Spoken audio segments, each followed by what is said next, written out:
आज हमारा finally student दरबार का सेशन नंबर 8 आज यहाँ पे हमारा स्टार्ट होने जा रहा है। टोटल 7 सेशन हम कंप्लीट कर चुके हैं। डेली हम यहाँ पे आधा घंटा पूरी की पूरी फैमिली के साथ यहाँ पर हम कुछ ना कुछ रिवाइज करते हैं और होप्सो जो हमारे सेशन चल रहे हैं।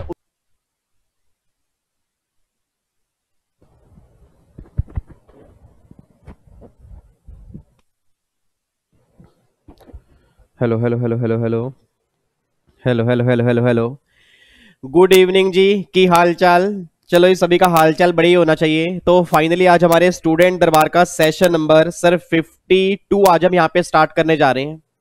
और लास्ट सेशन 51 के अंदर हमने एक तो अपील वाला चैप्टर हमने पूरा रिवाइज किया था। उम्मीद करता हूं आपने वो चैप्टर पूरा कंप्लीट अच्छे से रिवाइज कर लिया होगा, उसका डायग्राम भी आपने बना लिया होगा। ठीक है जी। अच्छा, एक बार अब आज का सेशन स्टार्ट करने से पहले ना एक बार मैं फटाफट से बता दूं कि अभी तक जो हमने जितने भी सेशन सीएस प्रोफेशनल के लगाए हैं उसके अंदर अभी तक हमने क्या क्या कंप्लीट की है, और अब जो आने वाले आपके एग्जाम तक मेरे जितने भी सेशंस होंगे ना उसमें हम क्या कंप्लीट करेंगे, एक बार थोड़ा सा डिस्कस कर दूं। क्योंकि बहुत सारे बच्चों को ना ये प्लान आउट करना है कि हमें तैयारी करनी कैसे है।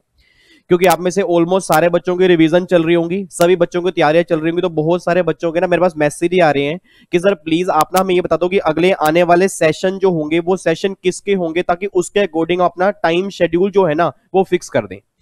तो पूरी की पूरी फैमिली को एक बार मैं बता दूं सर, प्लीज आपने बहुत ध्यान सुना है, क्योंकि जो बच्चे बीच में ज्वाइन कर रहे हैं स्टूडेंट दरबार उनको भी पता हो कि अभी तक हमने क्या कंप्लीट कर लिया। ठीक है जी। और जो बच्चे अभी आगे ज्वाइन करेंगे उन्हें ये भी पता हो कि हमें आगे अभी क्या कंप्लीट करना है। इधर सुना ध्यान से। अब अगर मैं अभी तक बात करता हूं ना सर, अभी तक टिल डेट तक, मतलब आज हमारी ये लगा लो, आज हमारी 5 तारीख है, आज हमारा 5th ऑफ जून है। हाँ, आज हमारी 5 तारीख है। तो आज तक एक तो हमने इंटरनेशनल टैक्सेशन मैंने पूरा रिवाइज करवा दिया आपको। इंटरनेशनल टैक्सेशन के जितने भी चैप्टर थे कंप्लीट हमने रिवीजन किए हैं शाम को स्टूडेंट दरबार को। जिन बच्चों को नहीं पता प्लीज आपने इंटरनेशनल टैक्सेशन अच्छे से रिवाइज कर लेना, पूरी वीडियो मैंने रिवीजन बना के डाल दी है। उसके बाद जीएसटी हमारा पूरा रिवाइज हो गया, 18 घंटे की रिवीजन क्लास। उसके अलावा जो आपके एडिशनल टॉपिक थे, अपील का हो गया, जीएसटी प्रैक्टिशनर हो गया, एडवांस रूलिंग हो गया, ये भी मैंने आपको रिवाइज करवा दिए। अब कई बच्चों की बहुत बार रिक्वेस्ट आ चुकी है सर एग्जामिनेशन का टॉपिक प्लीज एक बार रिवाइज करवा दो। आपको मैंने पहले भी कहा सर, मैं पूरी कोशिश करूंगा कि एग्जामिनेशन की आपको रिवीजन करवा दूं, आप उसकी टेंशन मतलब, बट आपने तैयारी पूरी करके चलनी है। जैसे ही मेरा उसका डायग्राम बनेगा ना, मैं पूरी उम्मीद करता हूं कि एग्जामिनेशन की वीडियो में आपके सामने लेके आऊंगा। ठीक है जी। उसके बाद जीएसटी के प्रैक्टिकल क्वेश्चन हमने काफी सारे कंप्लीट कर लिए। आप याद करो कितने टाइम से हम प्रैक्टिकल क्वेश्चन कंप्लीट कर रहे हैं। सबसे पहले हमने आईसीएसए का क्वेश्चन बैंक था उसके प्रैक्टिकल क्वेश्चन हमने कंप्लीट किए। फिर आईसीएआई के जो उनके एग्जाम के क्वेश्चन है वो हमने कंप्लीट किए, और जो उनकी आईटीपी है उसके जो क्वेश्चन है वो भी हमने कंप्लीट कर लिए। उसके बाद जो आईसीएसआई का ना, इट मींस आज का जो हमारा सेशन होगा। अब क्योंकि ना बहुत सारे बच्चे कहते हैं सर आप ना अभी तक हमें सीए वाले क्वेश्चन करा रहे हो, बट जो हमारे सीएस प्रोफेशनल के एग्जाम में दिसंबर 19 का पेपर बना था ना, वो हमें समझ में नहीं आया कि क्वेश्चन बने कैसे, हमसे वो क्वेश्चन सोल्व नहीं हो रहे। अब मैं उन सब बच्चों के बता दूं कि आज से हम दिसंबर 19 का ही पेपर स्टार्ट करेंगे, और आपको मैं सिंगल सिंगल क्वेश्चन दिखाऊंगा। फिर आप मुझे बोलना कि पेपर समझ में आ रहा है नहीं आ रहा, क्योंकि प्रॉब्लम पता है क्या, आपके पढ़ने का तरीका अलग होगा, मेरे पढ़ने का तरीका अलग होगा। तो सिंगल सिंगल क्वेश्चन मैं यहां पे कराऊंगा, और आप मुझे खुद बोलोगे सर ये क्वेश्चन कुछ भी नहीं है, बिल्कुल आसान क्वेश्चन है। ठीक है। अब कई बच्चे ओल्ड सिलेबस वाले भी हैं, न्यू सिलेबस वाले भी हैं, दोनों बच्चे टेंशन मत लें। आज हम दिसंबर 19 का न्यू सिलेबस का पेपर स्टार्ट करेंगे। आज पूरा कंप्लीट नहीं होगा क्योंकि उनके एग्जाम में 60 नंबर का जीएसटी आता है, तो उम्मीद करूंगा 30 से 40 नंबर का आज कंप्लीट कर लेंगे, और बैलेंस होगा फिर हम नेक्स्ट सेशन में कंप्लीट करके पूरा पेपर उनका दिसंबर 19 वाला पैकअप कर देंगे। जो बच्चे ओल्ड सिलेबस वाले होंगे उनके एग्जाम में दिसंबर 19 में जितने क्वेश्चन जीएसटी के थे वो भी सारे मैं यहां पर कराऊंगा, और उनको दिखाऊंगा देखो क्वेश्चन बिल्कुल आसान था। उसके बाद जून 19 का पेपर था वो भी हम यहां पे कंप्लीट करेंगे। बट जून 19 के बाद के जितने पेपर होंगे ना, प्लीज आपसे रिक्वेस्ट कर रहा हूं कि आप एक बार गाइडलाइंस आंसर से कंप्लीट कर लेना। उसमें कोई भी आपको डाउट हो मुझे बता देना। रीजन बिंग, आप ये मत सोचना कि मैं आपके सेशन अब लेना छोड़ दूंगा। आपको मैंने पहले भी कहा था कि आपसे अगर मैंने कमिटमेंट की है जब तक आपके एग्जाम नहीं होंगे मैं शाम को सेशन लूंगा। अब बच्चा कह रहा है सर फिर आप क्या कराओगे, फिर जो आपके इनकम टैक्स के क्वेश्चन है ना, क्योंकि बहुत सारे बच्चों की ये रिक्वेस्ट आ रही है सर जीएसटी की तो प्रैक्टिस हमारी अच्छे से हो चुकी है, हमारा कॉन्फिडेंस बिल्डअप हो चुका है, जीएसटी में हमें कोई दिक्कत नहीं आएगी, प्लीज आप हमें इनकम टैक्स और कस्टम करवा दो। तो एक बार जब हमारा जून 19 का पेपर पूरा खत्म हो जाएगा उसके बाद के जितने मेरे सेशंस होंगे वो इनकम टैक्स के प्रैक्टिकल क्वेश्चंस के होंगे और कस्टम के प्रैक्टिकल क्वेश्चंस के होंगे। ठीक है जी। अब तो खुश हो? ठीक है। आपको मैंने पहले भी कहा था सर आप आपका बस ये लगा लो कुछ ही घंटे बाकी हैं सीएस बनने में। जितना मेरी तरफ से मेरी प्रोफेशनल की फैमिली के लिए हो सकेगा ना उतना मैं जान लगा दूंगा। अच्छा, एक बात और, आपको मैंने सुबह वीडियो बना के भी डाली थी, मतलब कल मैंने वीडियो बना के डाली थी टेलीग्राम चैनल की। तो टेलीग्राम चैनल वो सबके लिए है, ये मत सोचना प्रोफेशनल वाले बच्चों के लिए नहीं है। जितने मेरे प्रोफेशनल की फैमिली के बच्चे हैं, जो भी आपके दोस्त हैं, उनको बोल देना टेलीग्राम चैनल में ऐड हो जाएंगे, क्योंकि अब आपका जो क्वेश्चन बैंक प्रोफेशनल वाला होगा वो भी मैं वहीं पर डालूंगा। ठीक है जी। अब एक्सपर्ट बनो की वेबसाइट पे जितने भी प्रोफेशनल के क्वेश्चन आंसर होंगे, टेस्ट पेपर होंगे, वो सब अब मैं टेलीग्राम चैनल के ऊपर डालूंगा, बस ये पर ध्यान देना। ठीक है जी। तो ये सारी बातें अभी तक हमने कंप्लीट कर ली। अब इनकम टैक्स की भी टेंशन छोड़ दो, एक बार बस जून 19 तक हम पेपर पूरा कंप्लीट कर ले। उसके बाद के फिर जो भी हम प्रैक्टिकल क्वेश्चंस करेंगे ना, वो इनकम टैक्स के करेंगे और कस्टम के करेंगे, बात ध्यान दो। ठीक है जी।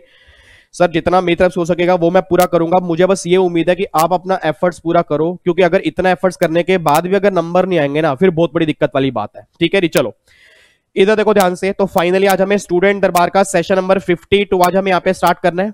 अब प्रैक्टिकल प्रॉब्लम्स का पार्ट नंबर 7 आज हम यहाँ पे स्टार्ट करने जा रहे हैं। इधर देखो ध्यान से। अब ये पेपर आपके सीएस प्रोफेशनल के न्यू सिलेबस के बच्चे जो थे ना, उनके दिसंबर 19 में ये वाला पेपर आया था। अब जिन्होंने दिसंबर 19 में एग्जाम दिए थे, उनके बाई चांस उनको मतलब कंप्लीट नहीं हुए, उनके बाई क्लियर नहीं हुए, उन्हें पता होगा ये वाला पेपर उन्होंने दिया होगा। और जिन बच्चों का पहला अटेम्प्ट है, बहुत ध्यान सुनना, आपके एग्जाम में जिस तरह के क्वेश्चन बनेंगे ना, वो सारे मैं आपको दिखाने जा रहा हूं, क्योंकि ये पेपर जो है ये आपके सीएस प्रोफेशनल का ही है। इधर देखो ध्यान से। अब एक बार पेपर स्टार्ट करते हैं। ये paper new syllabus carry, old syllabus वाले बच्चे टेंशन मत ले, उनका पेपर भी कराऊंगा, बट पहले आज हम यहाँ पे कर रहे हैं दिसंबर 19 का न्यू सिलेबस वाला जो पेपर है ना, आज हम यहाँ पे वो स्टार्ट कर रहे हैं। इधर देखना ध्यान से। अब सबसे पहला पेपर जो है दिसंबर 19 का, उसका एक बार पहला क्वेश्चन चेक करो। अब देखो मैंने पहले क्वेश्चन के ना साइड में लिखा हुआ है, ये क्वेश्चन जो हमारा है ये कॉम्पोजिट स्कीम का है।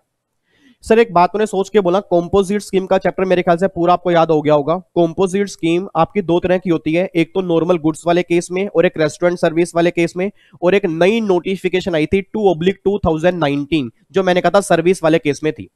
सर्विस वाले केस में कॉम्पोजिट स्कीम कब मिलती है? अगर आपकी पिछले साल की टर्नओवर 50 लाख तक होती है ना, तो करंट ईयर में 50 लाख तक की सर्विस पर कंसेशनल टैक्स लगेगा एट द रेट 6%। और अगर 50 लाख से ऊपर की सर्विस होगी तो उस पर जीएसटी लगेगा। ये सारी बातें उस नोटिफिकेशन में आपने की है।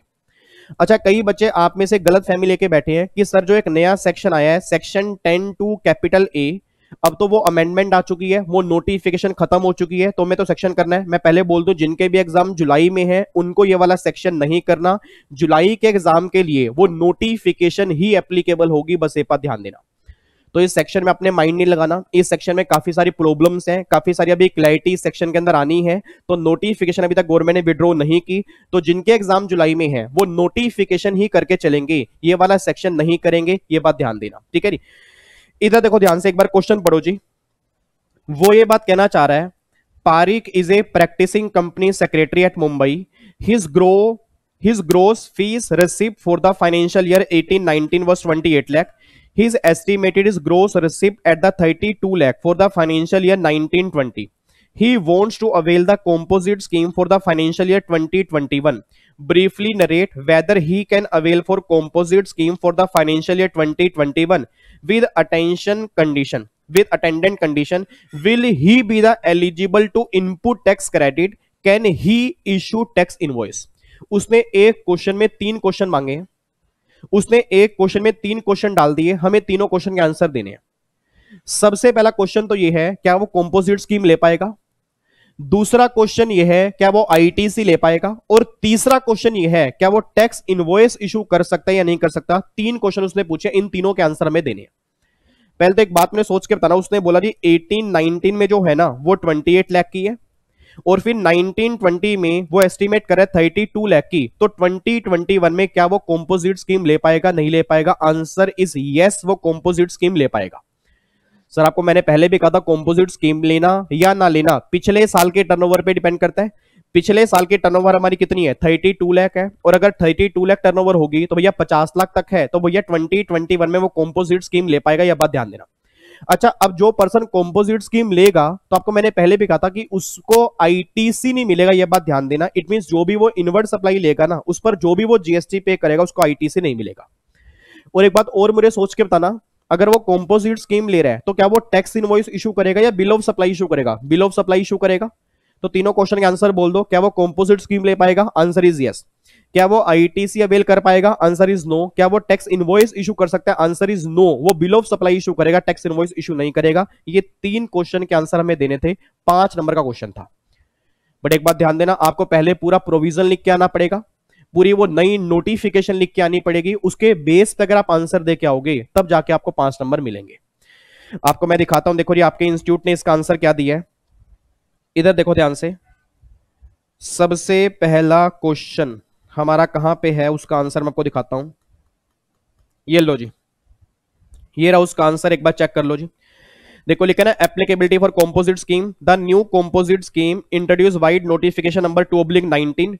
वही देखो लिखा ना 50 लाख 6%, 6%, 50 लाख के टर्नओवर है तो ये कंपोजिट स्कीम ले पाएगा।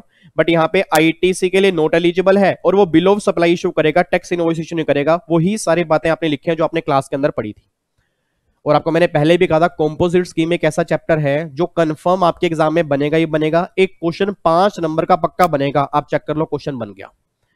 तो जिनके एग्जाम जुलाई 20 में भी है ना, वो भी बहुत ध्यान दें, क्या पता उनके एग्जाम में दोबारा सर्विस वाला क्वेश्चन बन जाए, या वो 10% वाला कॉन्सेप्ट बन जाए कि अगर मुझे गुड्स के साथ में सर्विस देनी है तो उस सर्विस देने की लिमिट कितनी है, वो वाला क्वेश्चन भी बन सकता है। बट कंपोजिट स्कीम में से कंफर्म क्वेश्चन बनेगा, बस ये बात ध्यान देना, ठीक है जी। लो जी, पहला क्वेश्चन हमारे 5 नंबर पक्के हो गए।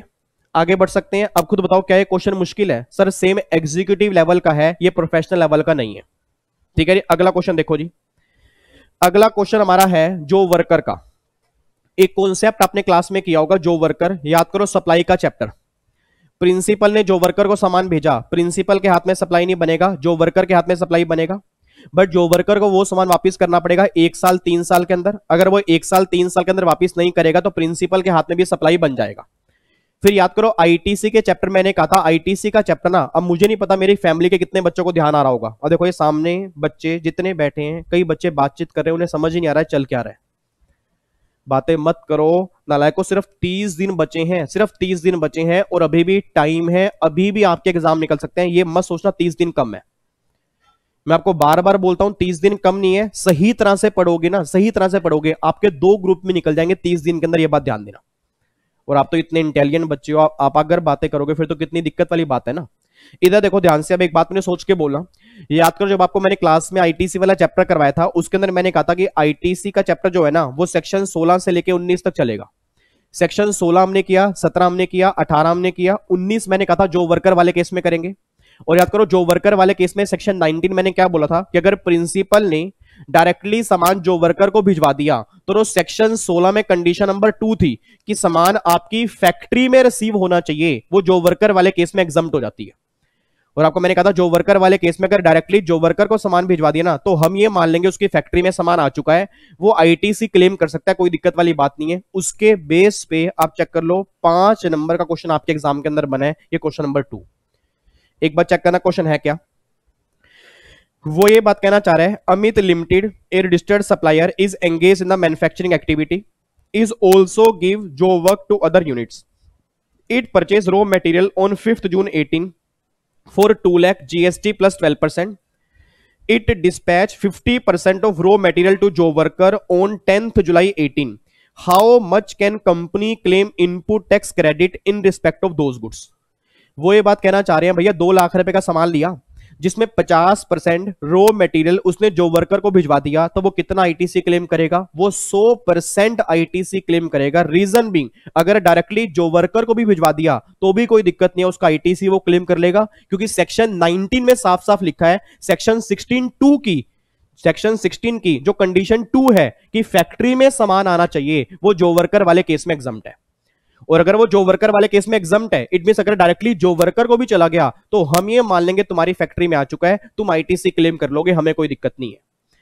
आगे पढ़ो, what is the time limit for receiving the goods after completion of जो वर्कर बाय द जो वर्क। आपने आप बोल दो 1 साल और 3 साल, 1 साल 3 साल के अंदर सामान वापस आना चाहिए। अगर 1 साल 3 साल में नहीं आएगा तो प्रिंसिपल के हाथ में सप्लाई बनाकर जीएसटी चार्ज करेंगे, यही सब बात आ गई। What would be your answer in case 50% of raw material is directly sent to जो worker by the original seller? अगर 50% डायरेक्टली जो वर्कर को भिजवा दिया तो हमारा आंसर क्या होगा? तो भैया कोई दिक्कत वाली बात नहीं है, हम तो भी आईटीसी क्लेम कर लेंगे, क्योंकि सेक्शन 19 में क्या लिखा है, सेक्शन 16 की कंडीशन 2 एग्जम्प्ट है, ये वही बात आ गई। Will your answer be different in case is capital goods instead of raw material. अगर कैपिटल गुड्स होता रॉ मटेरियल की जगह तो क्या आपका आंसर अलग होता? आंसर अलग नहीं होता। आईटीसी में तो भी क्लेम कर लेता, फर्क इतना पड़ता कि कैपिटल गुड्स वाले केस में 3 साल की लिमिट आती, और आप सब जानते हो कैपिटल गुड्स में आपके मोल्ड्स, डाइज, जिक्स और फिक्सचर्स ये कवर नहीं होंगे, उसमें 3 साल की टाइम लिमिट एप्लीकेबल नहीं होती। ये बात हमने जो वर्कर वाले कॉन्सेप्ट के अंदर की थी, ठीक है जी। तो देखो ये सारा क्वेश्चन आपके एग्जाम में 5 नंबर का है। अब बताओ ये क्वेश्चन मुश्किल आसान है? सर कुछ भी नहीं है। अगर आपको वो जो वर्कर वाला डायग्राम ध्यान आ रहा है ना, अगर आपको क्लास के अंदर ध्यान आ रहा है कि प्रिंसिपल एक साइड था, जो वर्कर एक साइड था, प्रिंसिपल ने जो वर्कर को भेजा, जो वर्कर फ्री प्रिंसिपल को भेज रहा है, तो जो वर्कर के हाथ में सप्लाई बनेगा 1 साल 3 साल के अंदर वापस आना चाहिए। 1 साल इनपुट वाले केस में, 3 साल कैपिटल गुड्स वाले केस में।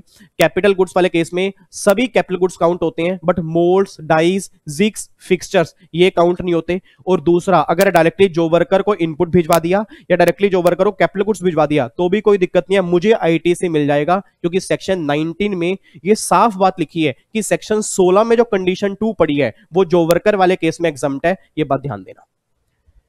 तो ये सारी बातें आपकी आंसर बी है। आपको मैं दिखा देता हूं इसका आंसर।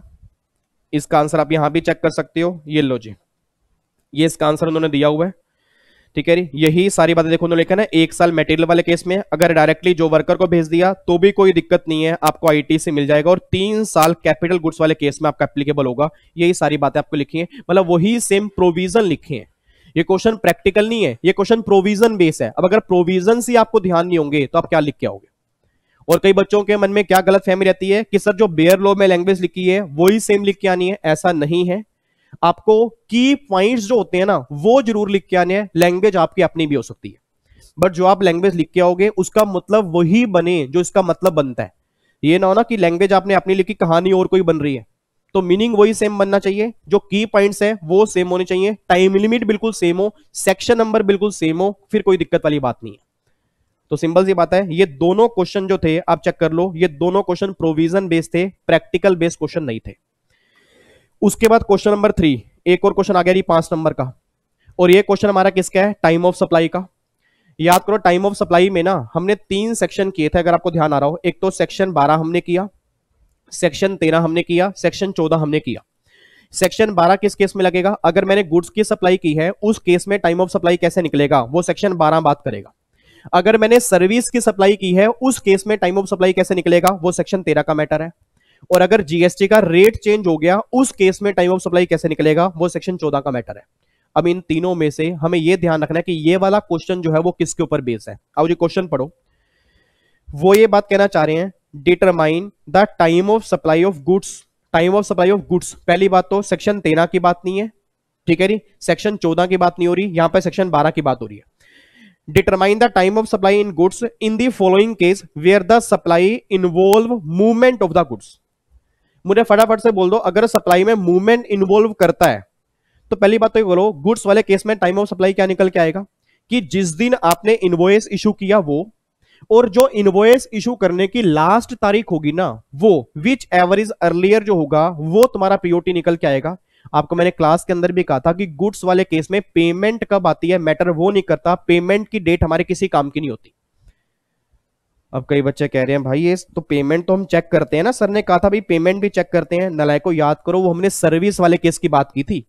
सर्विस वाले केस के अंदर मैंने कहा था कि अगर पेमेंट एडवांस में आ गई है तो पेमेंट की डेट पीओटी बन जाएगी, जबकि गुड्स वाले केस में याद करो मैंने क्लास में क्या कहा था, एक जमाना था जब पेमेंट पर भी पीओटी निकलता था, फिर लोगों ने हटा दिया और धीरे धीरे धीरे धीरे पेमेंट के सारे कॉन्सेप्ट गुड्स वाले केस में हटा दिए। आज सिर्फ 2 पॉइंट है, जिस टाइम इनवॉइस इशू हुआ वो, और जो इनवॉइस इशू करने की लास्ट तारीख होगी वो, इन दोनों में से जो अर्लियर होगा ना वो तुम्हारा पीओटी आएगा। और इनवॉइस इशू करने की लास्ट तारीख क्या होती है ये आपसे बढ़िया कौन जानता है?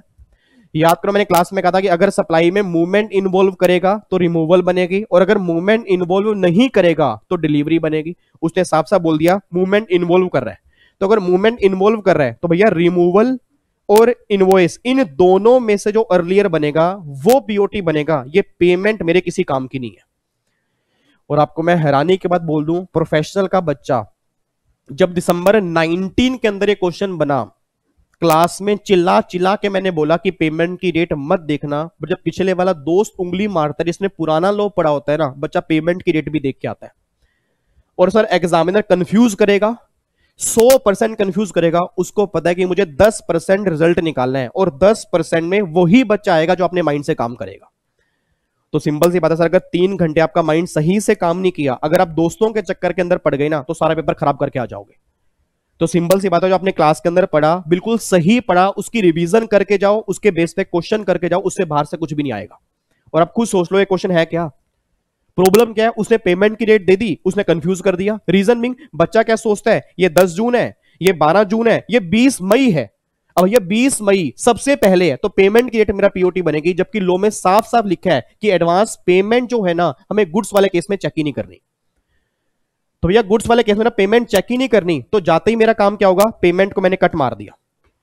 और अगर पेमेंट मैंने यहां पे क्रॉस मार दी है, तो 2 डेट मेरे सामने है, उन दोनों में से जो भी अर्लियर बनेगा वो मेरा पीओटी आएगा। बस एक बात ध्यान दो, तो मुझे फटाफट से बोल दो इसमें क्या अर्लियर निकल के आ रहा है, 10 जून, ये 10 जून पीओटी है।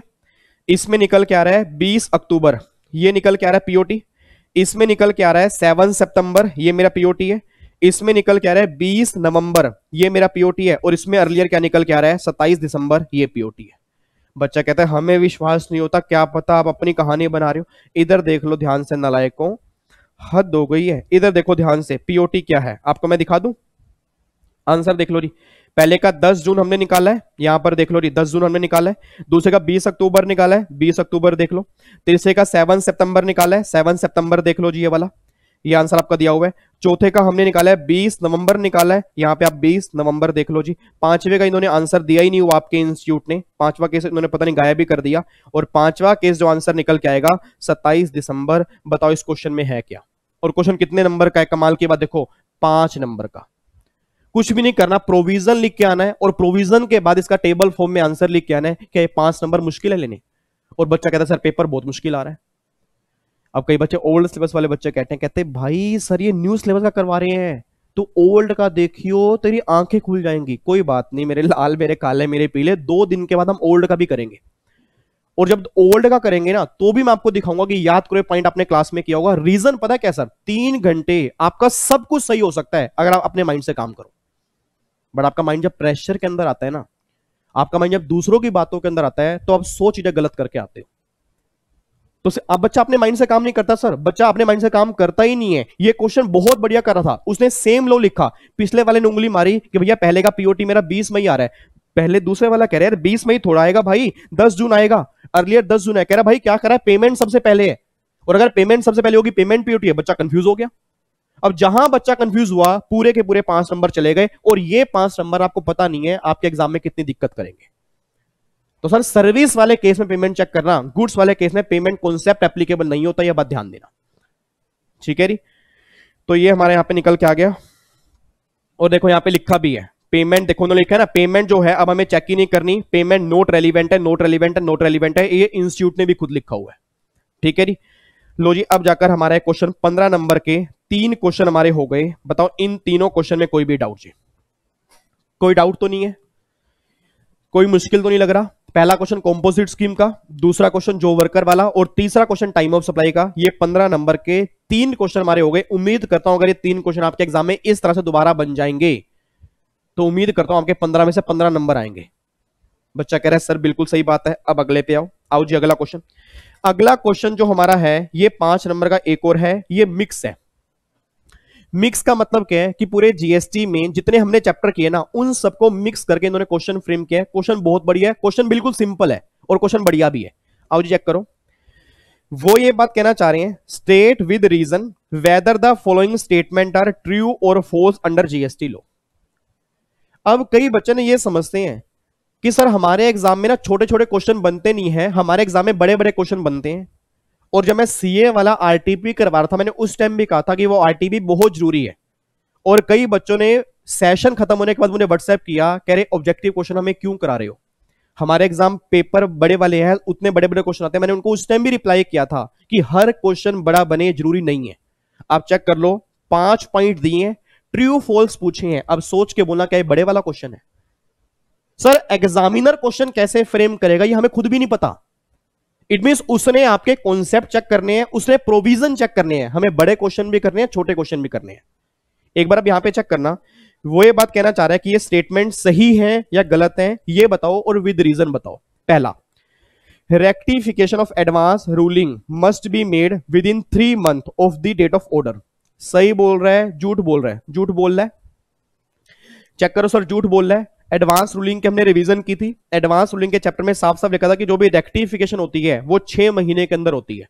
तो भैया झूठ बोल रहा है। इस केस में 3 महीने टाइम लिमिट नहीं होती, 6 महीने की टाइम लिमिट होती है। तो ये फॉल्स आएगा। टाइम लिमिट कितनी आएगी? 6 महीने की। लो जी, 1 नंबर हमारा पक्का हो गया। दूसरा, supply of newspaper in trains shall be taxable at nil rate of GST. Answer is yes. Newspaper पर आपका नील रेट एप्लीकेबल होता है। ये क्वेश्चन आपको मुश्किल लग सकता है, क्योंकि याद करो मैंने आपको कहा था कि एक तो 5, 12, 18, 28 ये 4 रेट होते हैं ना, और एक ना आपका नील रेट भी होता है। अब नील रेट में अप्रोक्सीमेट आपके ना 1211 से ज्यादा गुड्स कवर है, और वो गुड्स की लिस्ट हमें याद नहीं करनी होती, ठीक है जी। बट नॉर्मली जो बेसिक नीडी आइटम्स होते हैं, फॉर एग्जांपल दूध हो गया, दही हो गया, पनीर हो गया, जो आपके जो बेसिक नीडी आइटम है उन पे नील रेट एप्लीकेबल होता है, जिसमें न्यूज़पेपर भी है। तो हाँ, ये क्वेश्चन आप कह सकते हो कि सर ये क्वेश्चन हमें ध्यान तो है नहीं कि न्यूज़पेपर पर क्या रेट है, बट ध्यान रखना न्यूज़पेपर हो गया और जो भी देखने से लगे बेसिक नीडी आइटम है उस पर नील रेट है। अब बच्चे कहते हैं सर लिस्ट कहां पे दी होगी? लिस्ट 1211 से ज्यादा गुड्स हैं, आपको सारे याद नहीं करने, फायदा कुछ भी नहीं है। ये क्वेश्चन उन्होंने फ्रेम कर दिया 1 नंबर का, इसमें आपको दिक्कत आ सकती थी, बट आपको दोबारा बता रहा हूं कि भैया न्यूज़पेपर वाले केस में नील रेट एप्लीकेबल है, ये बात ध्यान देना। तो ये स्टेटमेंट बिल्कुल सही है जी। अगला क्वेश्चन पॉइंट तो बिल्कुल सिंपल है। While during repair of furniture of a company, GST was paid on wood, board, mica, paint etcetera. The amount so paid are eligible for input tax credit. Answer is yes. एक बात में सोच के बोलो, section 16 में क्या लिखा है कि भैया जो भी मैं काम करूंगा इन द कोर्स और फर्दरेंस ऑफ बिजनेस में, उसके लिए जो भी मेरी इनवर्ड सप्लाई होगी तो क्या उसका मुझे आईटीसी मिलेगा? नहीं मिलेगा। बिल्कुल सही बात है, मिलेगा। ये बिल्कुल सही स्टेटमेंट है, कोई दिक्कत नहीं है। A person aggrieved by order passed by adjudicating authority must file appeal to the appellant authority within 30 days from the date of the impugned order। याद करो अपील का चैप्टर अभी हमने सेशन नंबर 50 के अंदर ही रिवाइज किया है। अगर अपलेंट अथॉरिटी से अपलेंट ट्रिब्यूनल में अपील करनी है, अपलेंट अथॉरिटी से अपलेंट ट्रिब्यूनल के अंदर अपील करनी है, तो कह रहे हैं 30 दिन का टाइम लिमिट होता है। सही बोल रहे हैं, झूठ बोल रहे हैं, गलत बोल रहे हैं? गलत बोल रहे हैं। याद करो, अपलेंट ट्रिब्यूनल में अगर मुझे अपील करनी है तो क्या 30 दिन का टाइम लिमिट होता है? Answer is no. आपको मैं दिखा देता हूं, ये देखो जी, पहली स्टेटमेंट फॉल्स, पहली स्टेटमेंट फॉल्स। देखो यहां पे 6 महीने की टाइम लिमिट है। दूसरी स्टेटमेंट सही है, न्यूज़पेपर में नील रेट एप्लीकेबल है। तीसरी स्टेटमेंट भी सही है, आईटी से आपको मिल जाएगा। चौथी स्टेटमेंट फॉल्स है, ठीक है। देखो 3 महीने की टाइम लिमिट होती है यहां पे। और पांचवी स्टेटमेंट, पांचवा हमने मेरे ख्याल से पढ़ा नहीं है। पांचवा कह रहे हैं expenditure incurred on construction of A factory building 18,40,000 including GST 2,80,000। The GST amount is not eligible for input tax credit. Answer is yes. बिल्कुल सही स्टेटमेंट है। बच्चा कह रहे सर इसका तो आईटीसी मिल जाएगा ना, ये तो फैक्ट्री बिल्डिंग की कंस्ट्रक्शन है। एक बात मैंने सोच के बोला, सेक्शन 17(5) में क्या लिखा था? 17(5) में वर्क कॉन्ट्रैक्ट हो गया और कंस्ट्रक्शन हो गया, इन दोनों का आईटीसी ब्लॉक था other than plant and machinery. तो भैया अगर फैक्ट्री बिल्डिंग की कंस्ट्रक्शन है, वर्क कॉन्ट्रैक्ट है, उस पर जो भी आप जीएसटी पे करोगे उसका आपको आईटीसी नहीं मिलेगा। तो क्या स्टेटमेंट सही है या गलत है? बिल्कुल सही है, हमें आईटीसी मिलता नहीं है, बिल्कुल सही स्टेटमेंट है। तो ये भी ट्रू है, ये फॉल्स है, ये ट्रू है, ये ट्रू है, ये फॉल्स है। बताओ, ये 5 नंबर का क्वेश्चन आपके दिसंबर 19 के एग्जाम के अंदर बना हुआ है। और घबराने वाली बात नहीं है सर, आपको दिखा दूंगा जुलाई के एग्जाम में भी सेम लेवल पे क्वेश्चन बनेंगे, आपका बस कॉन्फिडेंस सही हो।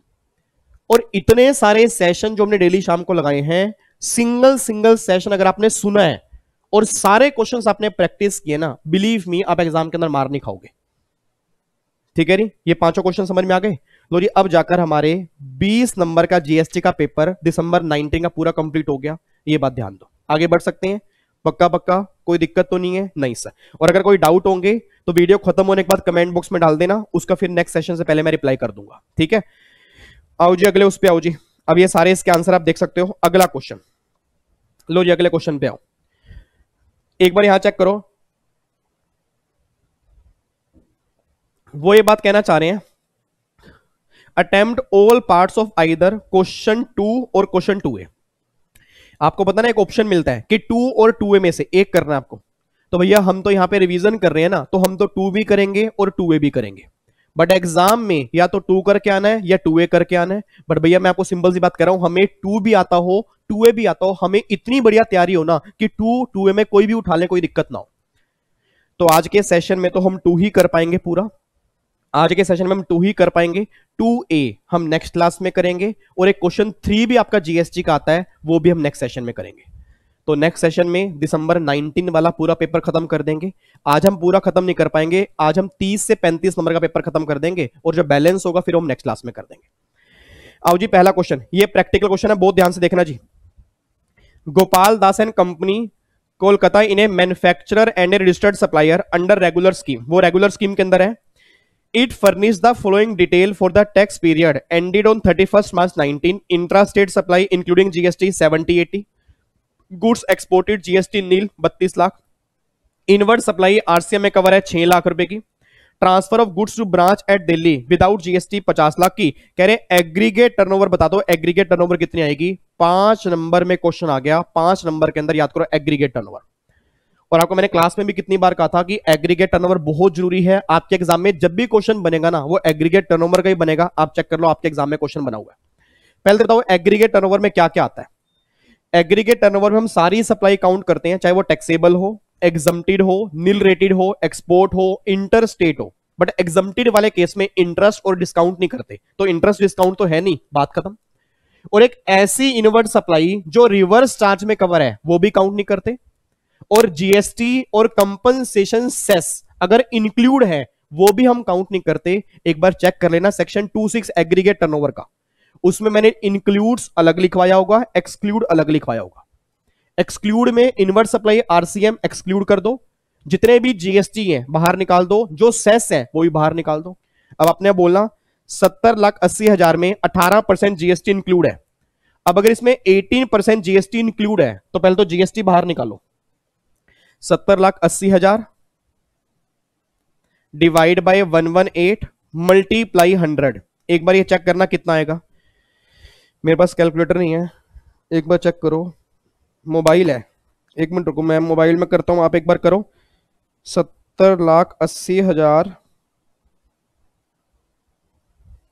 डिवाइड बाय 118 मल्टीप्लाई 100, 60 लाख आ रहा है जी। ये 60 लाख आ रहा है। लो, 60 लाख तो ये आ गया। एक्सपोर्टेड हनी गुड्स एक्सपोर्ट किया, क्या एग्रीगेट टर्नओवर में आएगा नहीं आएगा? बिल्कुल आएगा। इनवर्ड सप्लाई आरसीएम में कवर है, आएगा नहीं आएगा? नहीं सर, ये बिल्कुल भी नहीं आएगा, आपने बाहर निकलवाया था, चलो बाहर निकालो। और ये transfer of goods branch at Delhi, Delhi की ब्रांच में ट्रांसफर किया, इंटर स्टेट ट्रांसफर किया, बिल्कुल आएगा ये भी, सेम पेन के अंदर है। तो ये टोटल टर्नओवर बन गई 1,42,00,000 बन रही है। एक बार चेक करते हैं आंसर, 1,42,00,000 ही आंसर है।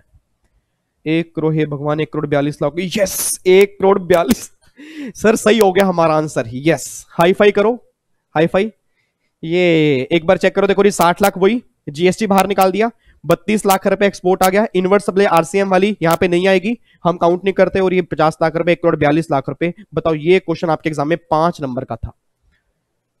अब ये मत कहना सर ये एग्जीक्यूटिव के हैं, सीए वाले, ये आपके सीएस प्रोफेशनल का ही पेपर है। और कई बच्चे इसमें भी कमियां निकालेंगे, पता क्यों? सर ये तो पहले दूसरे अटेम्प्ट में तो पेपर आसान ही आता है ना। मैं सिंपल सी बात ये बात कह रहा हूं, अगर आपने तैयारी सही की है ना सर, हर पेपर आसान आता है। ये फिजूल की बातें हैं कि पेपर पहला अटेम्प्ट है, दूसरा अटेम्प्ट है। आपने अगर तैयारी पूरी की है तो पेपर हमेशा आसान आएगा। सर मुश्किल से मुश्किल बने तो भी रैंक आते हैं, आसान से आसान बने तो भी रैंक आते हैं। तो ये आपके ऊपर है कि मुश्किल से मुश्किल की आपने अटेम्प्ट कैसे की है, आसान से आसान भी आपने अटेम्प्ट कैसे की है। मेरी बात समझ में आ रही है ना?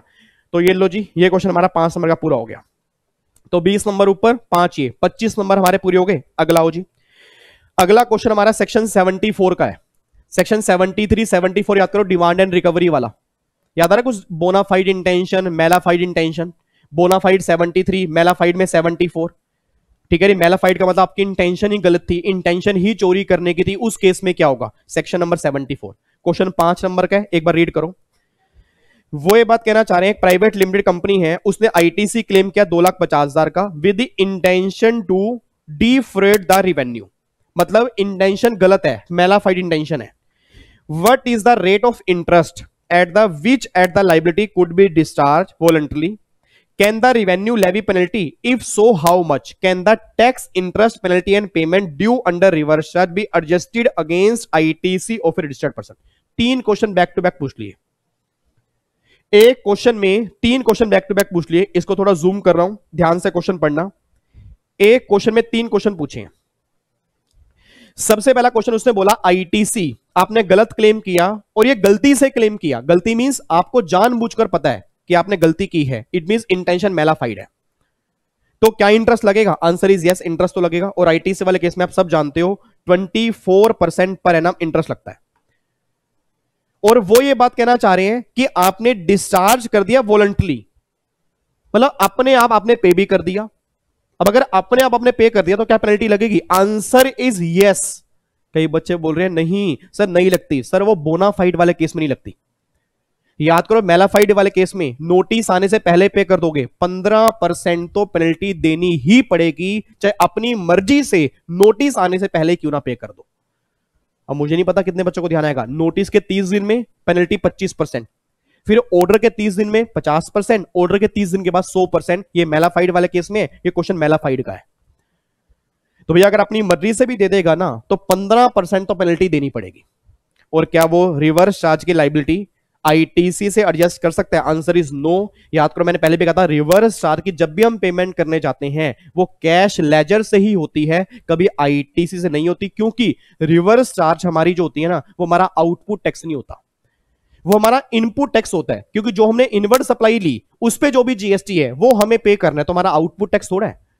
और याद करो आउटपुट टैक्स की पेमेंट में आईटीसी यूज करते हैं, इनपुट टैक्स की पेमेंट में कभी आईटीसी यूज नहीं करते। और ये बातें तो अपने बेसिक क्लास के अंदर स्टार्टिंग में ही पढ़ ली होंगी कि जब मैं आगे से जीएसटी चार्ज करूंगा वो गवर्नमेंट को देने जाऊंगा तो क्रेडिट यूज करता हूं। जब मैं रिवर्स चार्ज में मैं ही गवर्नमेंट को जीएसटी पे करूंगा तो उसमें आईटीसी यूज नहीं करता, कैश लेजर से पेमेंट होती है। ये बात ध्यान देना। तीनों क्वेश्चन का आंसर देख लो। ये आंसर है जी,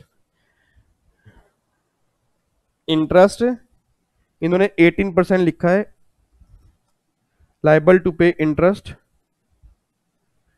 यहां पे 24% आएगा जी। ये देखो पेनल्टी 15% है, इंटरेस्ट 18% लगता है सेक्शन 50 में अगर आपने जीएसटी कम पे किया हो। अगर आपका आईटीसी में कोई डिफॉल्ट है उस केस में 24% तक लगता है। ठीक है जी। तो यहाँ 15% तो देखो पेनल्टी लगा दी। उसके बाद यहां पे देखो जी, ये देखो यहां पे क्या लिखा है इन्होंने, आउटपुट टैक्स देखो लिखे ना, वही आउटपुट टैक्स डेफिनेशन में कवर नहीं होता। तो आपको पेमेंट जो करनी होगी वो कैसे पेमेंट करनी होगी? आपको कैश लेजर से पेमेंट करनी होगी। ये बात ध्यान देना। ठीक है, देखो यहां पे लिखा हुआ है सेम बात। The input tax credit only use for the payment can not be use for the payment of interest penalty और टैक्स। मतलब इंटरेस्ट पेनल्टी आपको मैंने पहले भी कहा था, आईटीसी एक शुद्ध, आईटीसी एक पवित्र वस्तु है, एक शुद्ध कंटेंट होता है जिसको हम जीएसटी की पेमेंट में ही यूज करते हैं और कहीं पर यूज नहीं करते।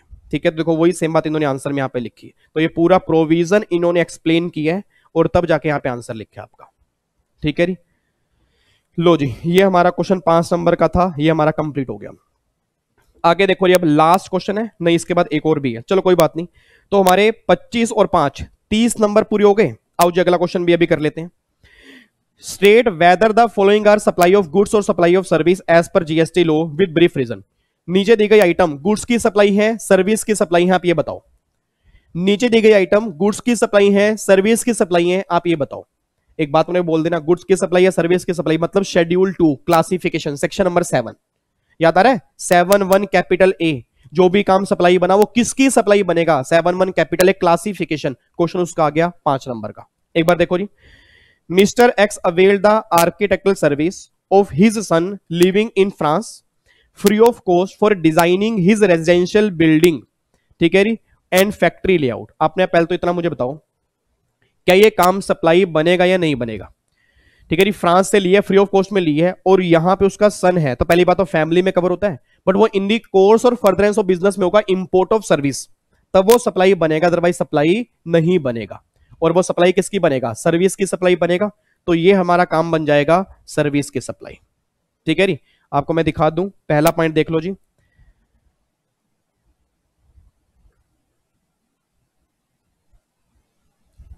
अच्छा रेजिडेंशियल बिल्डिंग है, ठीक है ठीक है ठीक है, रेजिडेंशियल बिल्डिंग है ना, तो note in the course of furtherance of business है। याद करो 7(1)(c) का पैरा 4 में क्या लिखा था, import of service. Import of service किससे, रिलेटेड पार्टी से या अपनी ही किसी एस्टेब्लिशमेंट से इन दी कोर्स और फर्दरेंस ऑफ बिजनेस में लोगे तब वो सप्लाई में कवर होगा।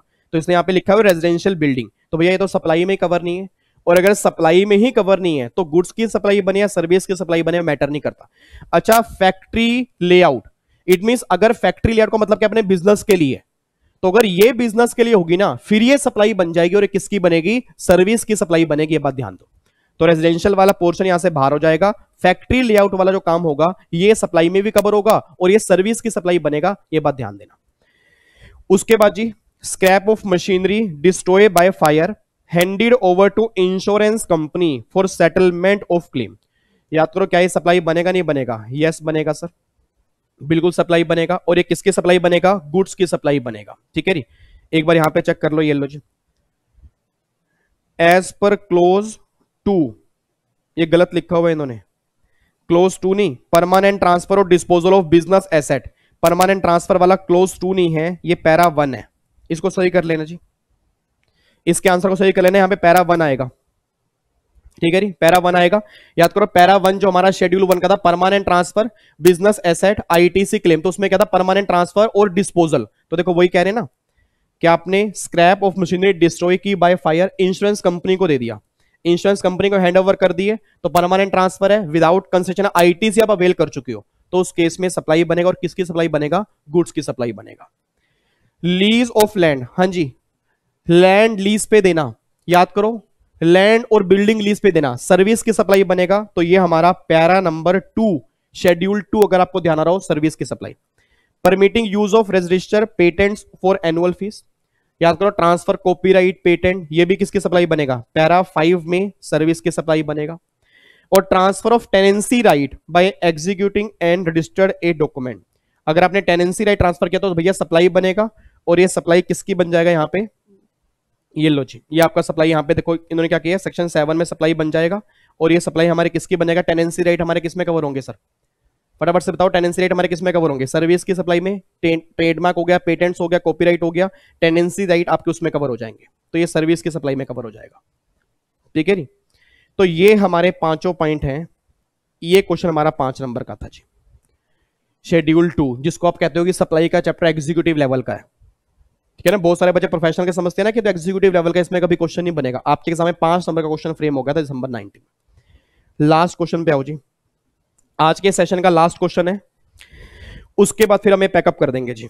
एक बार चेक कर लो फटाफट से, वो ये बात कहना चाह रहे हैं, Bharat limited a registered supplier under the regular scheme is engage in the manufacture of electronic items, the following detail for the month of March 19 are available. इसमें आईटीसी कितने का मिलेगा, machine acquire for manufacture capital goods, manufacture के लिए आपने machine acquire की है, मिलेगा नहीं मिलेगा, सेक्शन 16 के अंदर मिल जाएगा, इसका मिल जाएगा जी। Electronic item utilize in manufacture, इसका आईटीसी मिलेगा नहीं मिलेगा, बिल्कुल मिलेगा। Truck use for transportation material, आप ट्रांसपोर्ट के मटेरियल के लिए ट्रक यूज कर रहे हो, आपको मैंने पहले भी कहा था गुड्स की ट्रांसपोर्टेशन, उसके लिए आपको मिल जाएगा। और फूड और बीवरेज, इसका आईटीसी नहीं मिलेगा, सेक्शन 17(5) में ब्लॉक है, तो कितना हो गया, 25 और 10 35 और 1 36 लाख रुपए का आईटीसी आपको मिलेगा। तो एक बार चेक कर लो, 10 25 और ये 36 लाख रुपए आईटीसी अवेलेबल। और उम्मीद करता हूं जो बच्चा दिसंबर 19 में जिसने एग्जाम दिए होंगे, ये अभी तक जो हमने किए हैं, देखो 20 नंबर का ये और 20 नंबर का वो, 40 नंबर के क्वेश्चन हम कंप्लीट कर चुके हैं। और आपका दिल ये बात जानता होगा, 40 में से ना सिंगल क्वेश्चन भी मुश्किल नहीं है, सिंगल क्वेश्चन मुश्किल नहीं है सर। इट मींस अगर आपने एग्जीक्यूटिव में भी सही तरह से जीएसटी पढ़ा है ना, तो भी आप 40 में से 30 नंबर तो लेके आओगे। प्रोफेशनल तो छोड़ दो, प्रोफेशनल तो दूर की बात है, अगर आपने एग्जीक्यूटिव में भी सही तरह से जीएसटी पढ़ा है तो भी 30 नंबर कहीं नहीं गए, क्योंकि आधे क्वेश्चन तो एग्जीक्यूटिव लेवल के आ रहे हैं। हाँ वो बात अलग है कि हमें लिखना है, उसमें गोले भरने थे, इसमें लिखना है, इसमें प्रेजेंटेशन है, इसमें जो बात आपको लिखनी है उसका मतलब सेम बनना चाहिए, ये बात आपकी अलग है। तो ये 40 नंबर के क्वेश्चन अभी तक हमने कंप्लीट कर लिए। अब उसके बाद आपसे बस एक रिक्वेस्ट है, ये क्वेश्चन 2A ये एक बार आप रीड करके आओगे। ये क्वेश्चन हमारा एग्जामिशन का, जो एग्जामिशन की लिस्ट है उसके अंदर से क्वेश्चन बना हुआ है, जो हमारा वैल्यूएशन का है उसके अंदर से क्वेश्चन है। एक तो ये 2A ये आप पूरा रीड करके आओगे। और एक क्वेश्चन 3 भी हमारा है, ये रहा क्वेश्चन 3, ये भी हमारा है जीएसटी का, ये भी आप एक बार रीड करके आओगे। ठीक है जी। तो 40 नंबर हमें अगले क्लास में कंप्लीट करने हैं, और 40 नंबर ये बच्चा कह रहा आता तो जीएसटी 60 नंबर का है सर, एक क्वेश्चन ऑप्शन में भी तो जाता है ना, हमें तो ऑप्शन वाला भी करना है ना, हमें तो पूरी तैयारी करके चलनी है, पूरी रिवीजन करनी है कि अगर ऑप्शन वाला हो तो भी हमें उसका आंसर आता हो। तो टोटल 80 मार्क्स का आपके एग्जाम में जीएसटी बनेगा न्यू सिलेबस में, जिसमें 60 नंबर का करना होगा। तो हमें तो 80 नंबर का करना है। 40 हमने आज कंप्लीट कर लिया, 40 हम करेंगे नेक्स्ट क्लास में। और आज के 40 नंबर में वैसे मुझे लगता नहीं है कोई डाउट होगा, इतना डाउट होना भी नहीं चाहिए आपको, क्योंकि क्वेश्चन बिल्कुल गिरे हुए थे। बट अगर फिर भी कोई इन 40 नंबर में डाउट आ रहा है तो प्लीज आप मुझे कमेंट बॉक्स में डाल देना कि सर ये पॉइंट हमें समझ में नहीं आया, इसको हम डिस्कस कर लेंगे। ठीक है जी। तो आपके गाइडलाइंस आंसर आपको पता है, आपके आईसीएसई ने डाले हुए हैं, आप वहां से डाउनलोड कर सकते हो, और डाउनलोड करके दिसंबर 19 का न्यू सिलेबस का पेपर निकाल लेना। ये वही वाला पेपर है, ओल्ड सिलेबस वाला पेपर हम करेंगे जब ये हमारा न्यू सिलेबस वाला खत्म हो जाएगा, उसके बाद फिर हम करेंगे ओल्ड सिलेबस का। ठीक है जी। तो कोई डाउट तो नहीं है? ठीक है, चलो जी, फिर बाकी मुलाकात हम करेंगे नेक्स्ट क्लास में। और मैं आपको दोबारा बोल रहा हूं, टेलीग्राम का चैनल प्लीज वो अपना ऐड हो जाना उसके अंदर, क्योंकि आपके जो भी नोट्स होंगे प्रोफेशनल के, वो सारे के सारे अब मैं टेलीग्राम चैनल के ऊपर ही डालूंगा। ठीक है ना, क्योंकि एक्सपर्ट बना की वेबसाइट पे बच्चा गुम हो जाता है, उसको मिलते नहीं है नोट्स। तो भैया अगर एक ग्रुप बना होगा उसमें सारे नोट्स आपके पास आते रहेंगे, वहीं से आप डाउनलोड करके अपनी तैयारियां कर सकते हो। तो हर प्रोफेशनल के बच्चे को, अपने दोस्तों को जरूर बता देना कि भैया जितने भी नोट्स होंगे ना, आप सारे के सारे वो आपके उस मतलब टेलीग्राम चैनल पे आएंगे। और टेलीग्राम चैनल का जो मेरा है सीए विवेक गाबा ऑफिशियल टेक्स्ट लव करके है, आप अगर टेलीग्राम पे सर्च करोगे आपको मिल जाएगा वहां पे। ठीक है जी। चलो, तो बाकी फिर मुलाकात करेंगे जी नेक्स्ट क्लास में। ठीक है जी। अप्रोक्सीमेट वही हमारे 40-45 मिनट हो गए हैं, तो यहां तक हमने कोई कंप्लीट कर लिया। इसमें कोई डाउट होगा तो प्लीज पूछ लेना, वैसे डाउट होगा नहीं, बट अगर फिर भी डाउट है तो प्लीज मुझसे पूछ लेना। सेशन नंबर अगला जो होगा उसमें 40 नंबर के जीएसटी वाले क्वेश्चन कंप्लीट करके दिसंबर 19 का पूरा पेपर जो होगा हम पैकअप कर देंगे, बात ध्यान देना। ठीक है, चलो फिर बाकी मुलाकात करेंगे नेक्स्ट क्लास मेरी, सेम टाइम सेम जगह। ओके जी, bye bye, tata, thank you so much, जय हिंद, God bless you, love you, take care. अगर अच्छी लगे तो लाइक जरूर करके जाना, और अगर बुरी लगे तो डिसलाइक कर देना, कोई दिक्कत नहीं है, उससे भी मुझे मोटिवेशन मिलेगा कि मुझे इंप्रूवमेंट करनी है। जो बच्चे नालायक डिसलाइक करते हैं ना, मुझे नहीं समझ नहीं आता कि वो डिसलाइक क्यों करते हैं, या तो उन्हें कोई फायदा नहीं हो रहा या कुछ भी है, बट जो भी आपके दिल की इच्छा है सर, मैं तो देखो अपना कर्म कर रहा हूं, दिल से कर रहा हूं। ठीक है, बाकी आपके दिल की इच्छा है, बट लाइक करोगे तो अच्छा रहेगा। ठीक है, थैंक यू सो मच यार, God bless you, take care, जय माता दी, लव यू ऑल।